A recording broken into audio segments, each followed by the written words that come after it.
Hello guys, welcome back to our channel.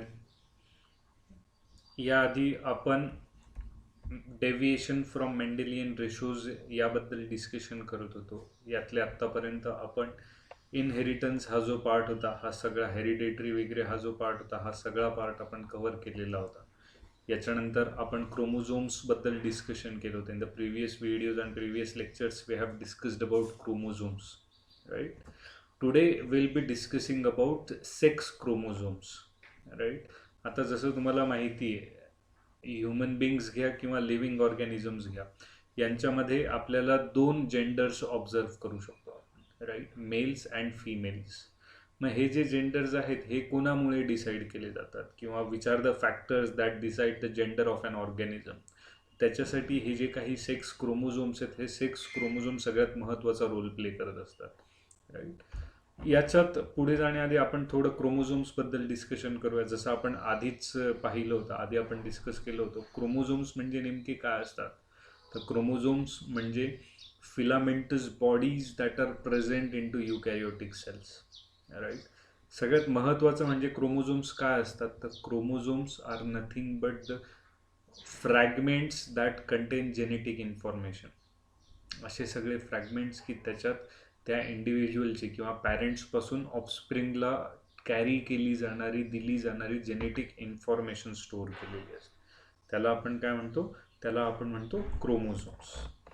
हे जे chromosomes आहेत ना, the function of chromosome is to carry heredity. जसं मी सांगितलं, पॅरेंट्सपासून त्यांच्या ऑफस्प्रिंगला जी काही माहिती द्यायची, जी काही जेनेटिक इन्फॉर्मेशन प्रोव्हाइड करायची, ती सगळी कोण देते, ती सगळी क्रोमोझोम्स कॅरी करत असतात. हे जे क्रोमोझोम्स आहेत, this chromosomes can be observed, can be seen, right. मग आपण कसे पाहू शकतो, हे कसे ऑब्झर्व, यांचा स्टडी कसा करू शकतो, तर this can be observe using microscope. आणि जेव्हा हे क्रोमोझोम्स त्यांच्या मेटा फेजमध्ये असतात, त्यांच्या डिवायडिंग फेजमध्ये असतात, at that time those can be clearly observed or can be clearly seen into their structures. कळतंय? मग आता ह्या क्रोमोझोम्सबद्दल डिस्कस करत असताना आपला जो आजचा डिस्कशनचा पॉईंट आहे, दॅट इज सेक्स क्रोमोझोम. जसं मी तुम्हाला म्हटलं की सेक्स क्रोमोझोम किंवा याला आपण काय म्हणू शकतो की लिव्हिंग ऑर्गॅनिझम्समध्ये जे जेंडर्स असतात, ते जेंडर्स डिसाईड करण्यासाठी किंवा डिफाईन करण्यासाठी कोण महत्त्वाचा रोल प्ले करतं, तर that deciding factor or the decision is taken by this type of chromosomes only. These are responsible for determination of sex, or we can say determination of gender of an organism. याच्यात human बिंग्सचा आपण विचार केला किंवा mammalian ऑर्गॅनिझम्सचा आपण विचार केला, तर याच्यात काय होतं, this contain two type of chromosomes, that is X chromosomes and Y chromosomes into their structure. These chromosomes are also known as allosomes, right. आता तुम्हाला माहिती आहे, क्रोमोझोम्समध्ये बेसिकली दोन प्रकार येतात, ऑटोझोम्स येतात आणि ॲलोझोम्स येतात, राईट. हे जे सेक्स क्रोमोझोम्स आहेत ना, यांना ॲलोझोम्स असं म्हटलं जातं. का बरं? कारण the presence of these chromosomes decides or defines the gender of the organism. त्याच्यामुळे यांना ॲलोझोम्स असं म्हटलं जातं. These allosomes always appear in pairs. हे नेहमी पेअर्समध्ये असतात.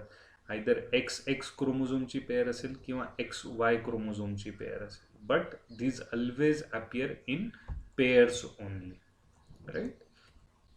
मग आता यातलं जे इंडिव्हिज्युअल क्रोमोझोम्स आहेत ते आपण स्टडी करूयात. एक्स क्रोमोझोम म्हणजे नेमकं काय, किंवा वाय क्रोमोझोम्स म्हणजे नेमकं काय. जर आपण एक्स क्रोमोझोमबद्दल म्हटलं ना, तर एक्स क्रोमोझोम त्यांच्या स्ट्रक्चरचा जर विचार केला, तर X chromosome are straight, rod like and longer than Y chromosome structures, right. आपण पुढे याचं स्ट्रक्चर कसं असतं, काय असतं, ते सगळं पाहणारच आहोत. बट जर इनिशियल डिस्कशन आपण या स्ट्रक्चरचं केलं तर काय, these are straight, rod like and longer than Y chromosome structures. त्याच्यानंतर हे जे क्रोमोझोम्स आहेत ना, यांना मेटासेंट्रिक पण म्हटलं जातं. These are metacentric chromosomes. मग आता मेटासेंट्रिक का बरं म्हणतात माहिती आहे का? जसं मी तुम्हाला पहिल्या याच्यात सांगितलं की जर आपण याचं स्ट्रक्चर पाहिलं, जर तुम्ही स्ट्रक्चर नीट ऑब्झर्व केलं, तर तुम्हाला लक्षात येईल की ह्या क्रोमोझोममध्ये ना, जो सेंट्रल पार्ट आहे, सेंट्रोमियर जो आहे, त्याच्यापासून वरच्या बाजूला आणि खालच्या बाजूला जो पार्ट आहे ना, तो इक्वली डिवायडेड केलेला आहे. राईट. आणि हा इक्वली डिवायडेड असल्यामुळे याला मेटासेंट्रिक क्रोमोझोम पण म्हटलं. येतंय लक्षात? मेटासेंट्रिक म्हणजे काय? The type of chromosome or structure of chromosome in which both the parts are equally divided from its centromere. त्याचा अप्पर आर्म आणि त्याचा लोअर आर्म हे दोघं सेंट्रोमियर पासून इक्वली डिवाइड केलेले असतात. त्याला म्हटलं जातं मेटासेंट्रिक क्रोमोझोम्स. ह्या एक्स क्रोमोझोम्स मध्ये ना this contain higher amounts of euchromatin structures. Right. Euchromatins हे हेटेरोक्रोमॅटिन पेक्षा जास्त असतं ह्या एक्स क्रोमोझोम्समध्ये. मग ह्या यू क्रोमॅटिनचं काम काय असतं? तर हे यू क्रोमॅटिन जे आहेत ते सगळे आपलं जेनेटिक मटेरियल जे आहे, DNA जे आहे किंवा जेनेटिक इन्फॉर्मेशन जे आहे ती सगळी जेनेटिक इन्फॉर्मेशन कॅरी करत असतात. त्याच्यामुळे एक्स क्रोमोझोममध्ये हे जे काही यू क्रोमॅटिन स्ट्रक्चर आहे, यू क्रोमॅटिन मटेरियल आहे, हे यू क्रोमॅटिन मटेरियल जास्त प्रमाणात प्रेझेंट राहतं as compared to your heterochromatin structures. कळत आहे? याच्या नंतरचा पार्ट येतो वाय क्रोमोझोम्सचा. मग आता आपण आधी एक्स क्रोमोझोमचं स्ट्रक्चर पाहिलं, त्याच हिशोबाने जर वाय क्रोमोझोमचं स्ट्रक्चर पाहायला गेलं तर Y chromosomes are shorter or we can say smaller than that of your X chromosomes. त्यांची हाईट जी आहे किंवा त्यांचं स्ट्रक्चर जे आहे हे एक्स क्रोमोझोमपेक्षा लहान असतं. यांना ॲक्रोसेंट्रिक म्हटलं जातं. Y chromosomes are known to be acrocentric. मग आता ॲक्रोसेंट्रिक म्हणजे काय? जसं तुम्ही एक्स क्रोमोझोममध्ये मेटासेंट्रिक म्हटलं आपण, यांच्या स्ट्रक्चरमध्ये जर तुम्ही वर स्ट्रक्चर ऑब्झर्व केलं तर तुम्हाला लक्षात येईल ॲक्रोसेंट्रिक म्हणजे की यांचे जे अप्पर आणि लोअर आर्म्स आहे हे अनइक्वली डिवायडेड असतात. त्यांच्या सेंट्रोमियर पासून अप्पर आर्मची लेंथ आणि लोअर आर्मची लेंथ ही अनइक्वली डिवायडेड राहते, ही इक्वल नसते आणि त्याच्यामुळे त्यांना ॲक्रोसेंट्रिक म्हटलं जातं. मग हे वाय क्रोमोझोम्स जर तुम्ही नीट पाहत असाल की नॉन होमोलोगस रिजन यात जो म्हटलेला आहे तो कमी आहे, लहान आहे as compared to its homologous region, आणि त्याच्यामुळे ह्या वाय क्रोमोझोम्सला ॲक्रोसेंट्रिक क्रोमोझोम्स पण म्हटलं जातं. कळतंय? दीज वाय क्रोमोझोम्स, ह्या वाय क्रोमोझोम्समध्ये जे आपण एक्स क्रोमोझोममध्ये यू क्रोमॅटिन पाहिलं होतं ना की जे जेनेटिक मटेरियल कॅरी करतं, त्याचं कॉन्सन्ट्रेशन हे कमी असतं दॅन दॅट ऑफ युअर हेटेरोक्रोमॅटिन्स. म्हणजे हेटेरोक्रोमॅटिन थ्रेड जे आहेत त्याचं कॉन्सन्ट्रेशन आपल्या वाय क्रोमोझोम्समध्ये जास्त प्रमाणात आपण ऑब्झर्व करू शकतो as compared to your X chromosomes. X क्रोमोझोम्समध्ये यू क्रोमॅटिन जास्त असतं, त्याच वेळेस वाय क्रोमोझोम्समध्ये हेटेरोक्रोमॅटिनचं कॉन्सन्ट्रेशन हे जास्त प्रमाणात असतं.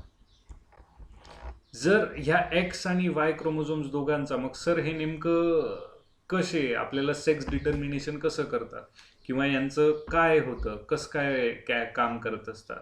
तर बेसिकली ह्या एक्स आणि वाय क्रोमोझोम्समध्ये आपल्याला दोन रिजन्स ऑब्झर्व आपण करू शकतो.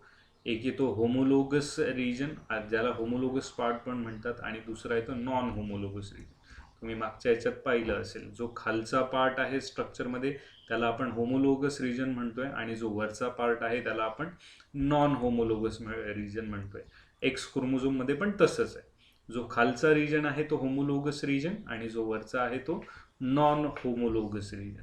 आता ह्या होमोलोगस आणि नॉन होमोलोगस रिजनचं सिग्निफिकन्स काय?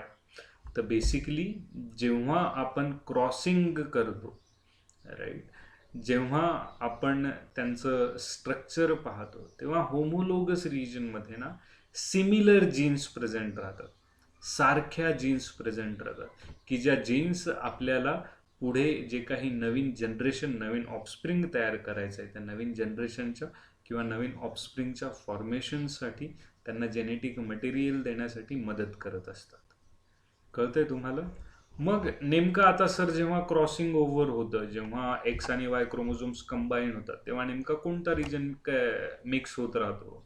तर बेसिकली जेव्हा हे दोघं क्रोमोझोम्स एकमेकांना अटॅच होतात, एकमेकांबरोबर मिक्स होतात, त्यावेळेस काय होतं? एक्स आणि वाय ह्या दोघं क्रोमोझोम्सचा जो होमोलोगस रिजन आहे, जो होमोलोगस पार्ट आहे, तो एकमेकांबरोबर कंबाईन होत राहतो, एकमेकांबरोबर रिॲक्ट होत राहतो, आणि बाय दॅट रिॲक्शन जे काही सेक्स डिटर्मिनेशनची जी प्रोसेस आहे ती सेक्स डिटर्मिनेशनची प्रोसेस पुढे कॅरी फॉरवर्ड केली जाते. कळतं इथपर्यंत? हे बेसिक डिस्कशन्स होते. This were the basic scenarios regarding our X and Y chromosomes. आपण आज नेमकं हे सेक्स क्रोमोझोम काय असतात ते डिस्कस केलं. त्याच्यात कोणते कोणते क्रोमोझोम्स येतात, एक्स क्रोमोझोम म्हणजे काय, त्याचं स्ट्रक्चर काय असतं हे डिस्कस केलं. वाय क्रोमोझोम म्हणजे काय, त्याचं स्ट्रक्चर काय हे डिस्कस केलं. इथपर्यंत कळलेलं आहे. So for now will be stopping here. If you have any kind of doubt, तुम्हाला काही डाऊट असेल, feel free to connect with me. You can call me or you can message me at any time. Done?